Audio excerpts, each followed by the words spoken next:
नमस्ते सभी को, मैं क्रेग ग्रीनफील्ड हूँ। यहाँ एशिया से आपको शुभकामनाएं। काश मैं आपके साथ हो पाता। मैं आपके लिए अपनी प्रार्थनाएं भेज रहा हूँ। आप जानते हैं, 12 साल पहले मैं अपने डॉक्टर की क्लिनिक में बैठा था और वह कागजों को उलट पलट रहा था।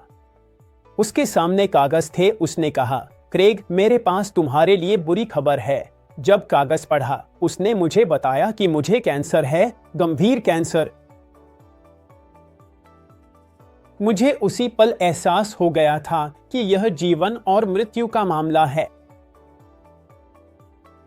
और उस समय के बाद मैंने महसूस किया कि भगवान मुझसे सवाल पूछ रहे हैं।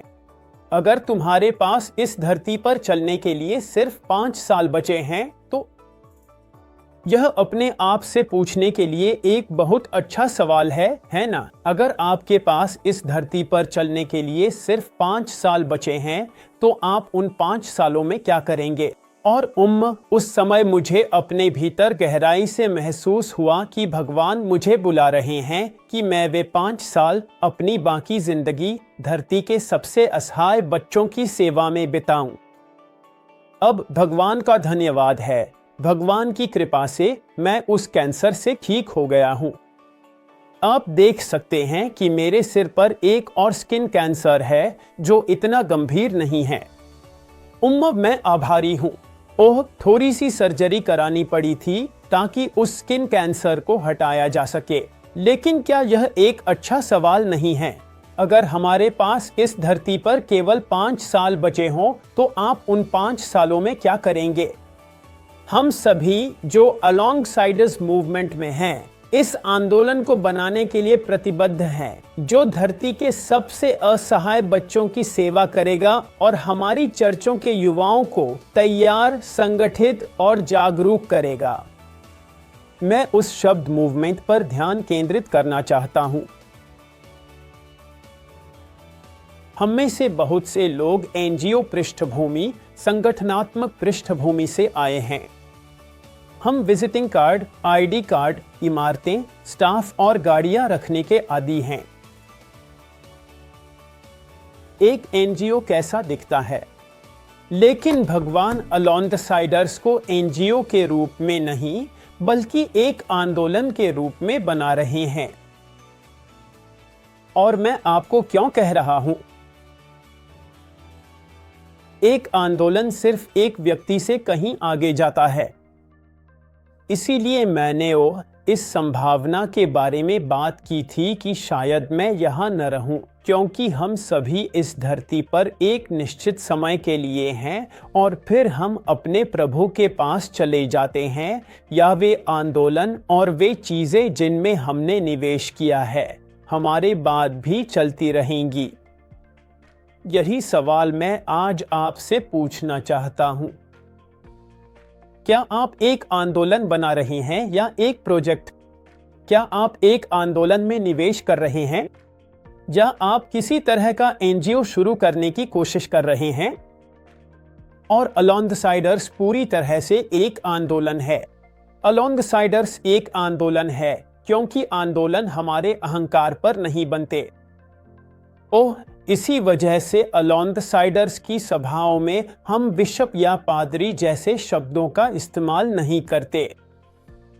हम एक दूसरे को भाई और बहन कहकर बुलाते हैं, क्योंकि यह पदानुक्रम के बारे में नहीं, बल्कि रिश्तों के बारे में है।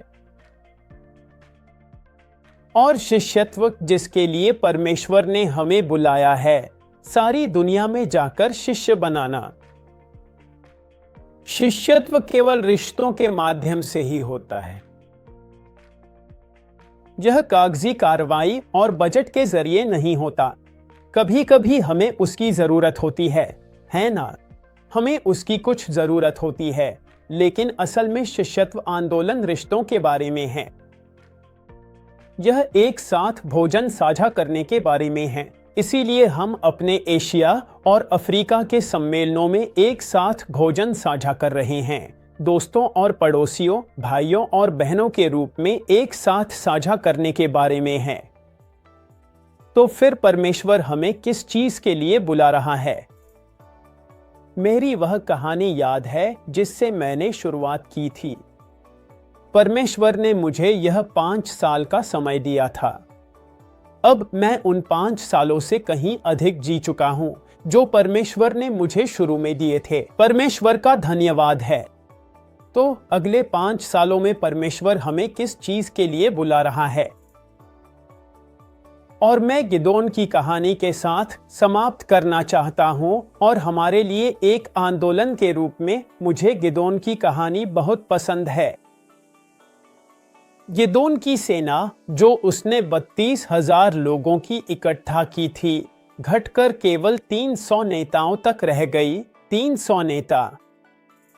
आप गिदोन की कहानी न्यायियों की पुस्तक के 7वें अध्याय में पढ़ सकते हैं, और यह हमें याद दिलाता है कि परमेश्वर का उद्देश्य ताकतवर, शक्तिशाली इमारतें, बजट या वाहन नहीं है। परमेश्वर को बड़े लोगों की जरूरत नहीं है।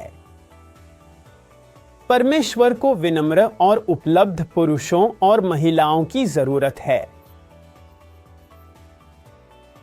और जैसे ही हम उस अलोन द साइडर्स आंदोलन में निवेश करते हैं जिसके लिए परमेश्वर ने हमें बुलाया है, और हम सोचते हैं कि कैसे परमेश्वर ने गिदोन के 300 इच्छुक, विनम्र और सतर्क पुरुषों और महिलाओं को लिया और उन्हें उठाया, तो मैं आज आपसे पूछना चाहता हूँ, क्या आप तैयार हैं कि आप भी गिदोन के 300 की तरह एक समूह का हिस्सा बने जो आंदोलनों का नेतृत्व कर रही हैं, जो परमेश्वर के कार्य को इस धरती पर आगे बढ़ा रही हैं, ताकि हर राष्ट्र, हर राज्य, हर गांव और हर समुदाय में शिष्य बनाए जा सके। यही वह आंदोलन है जिसके लिए परमेश्वर ने हमें बुलाया है, और मैं यह सोचना पसंद करता हूं कि परमेश्वर हमें उसी तरह बुला रहा है जैसे उसने गिदोन के पुरुषों और महिलाओं को बुलाया था, कि हम ऐसे नेता बने जो परमेश्वर की महिमा के लिए महान कार्य करने से न डरें। ठीक है, आप सभी को आशीर्वाद। धन्यवाद।